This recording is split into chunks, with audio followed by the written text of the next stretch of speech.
Welcome, guys, to another episode of Twisted News, where every week we bring you the scariest stories happening all around the world.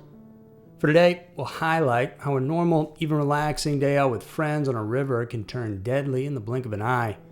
We'll also look at a massive jewelry heist that took place in LA, which has authorities scratching their heads. So sit back, relax, and get ready for Scary Mysteries Twisted News. Number 1. Deadly tubing trip.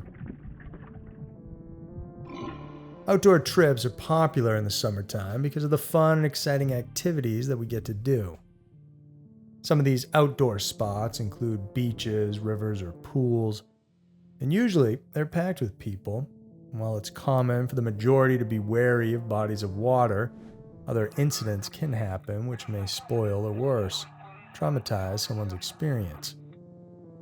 For this story, it's a case of a misunderstanding that ended in tainting the water red with blood. The Apple River, located in Wisconsin, is a well-known spot for water tubing activities, usually offered by companies to residents and tourists alike. On July 30th, 2022, the river was packed with people as usual, with families and groups of friends enjoying the water and each other's company. Out of the blue, though, a commotion among the crowd ensued. A group of young people were taken by surprise by a middle-aged man who grabbed their tubes while he was underwater. He was wearing a diving mask and a snorkel. Because of the circumstances, the juveniles thought he was out searching for little girls and accused him out loud. This then prompted other people and bystanders to get close to the commotion. According to the group and other witnesses, the man then punched a young woman in the face. So people immediately jumped to her defense and crowded the man. One younger man who was nearby, who was wearing a pair of yellow shorts, shoved the older man more than once, making him fall back into the water. And then the last time he fell, he then emerged with a blade in his hand. And when that same young man attempted to shove him back into the water again, the older man stabbed him in the stomach. Before the rest of the crowd could react quickly, witnesses claimed they saw other people amongst the group clutching their sides, struggling to get away from the commotion now. Then, a part of the Apple River turned red. By the time police arrived, they learned that a total of 5 individuals had been stabbed by the man, who had since gone missing from the scene. The victims were stabbed either in the chest or torso. One victim, later identified as 17-year-old high school student Isaac Schumann, received the most critical injury. He was then rushed to Lakeview Hospital. As for the other victims, one was a 24-year-old woman from Burnsville, a man from Elk River who was 22, and 2 men from Luck, Wisconsin, who were 20 and 22 years old. All 4 were brought to Regions Hospital. According to reports, the injuries they sustained ranged from severe to critical.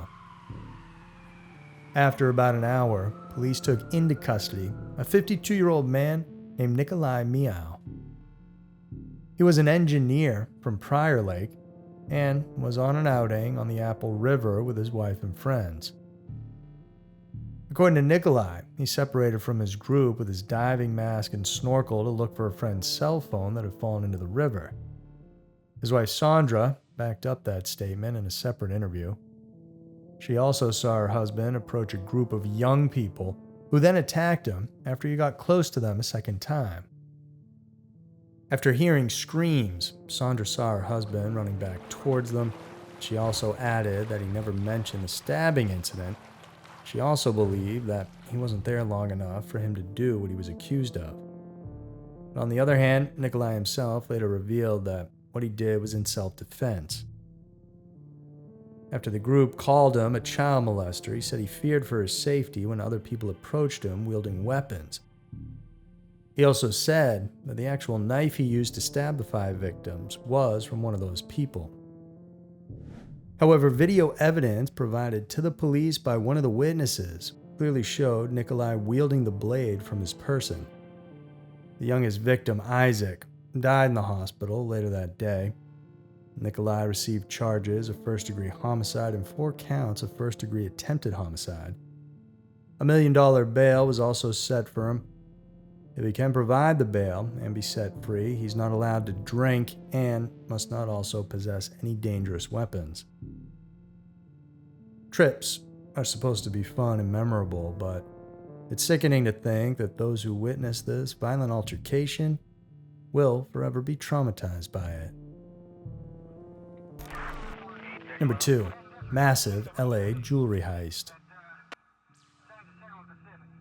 We all go about our jobs thinking and hoping it's going to be another normal day.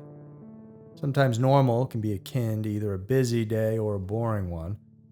However, there are some jobs where danger is a part of their normal routine, like jobs in law enforcement or anything that deals with high-valued items and properties.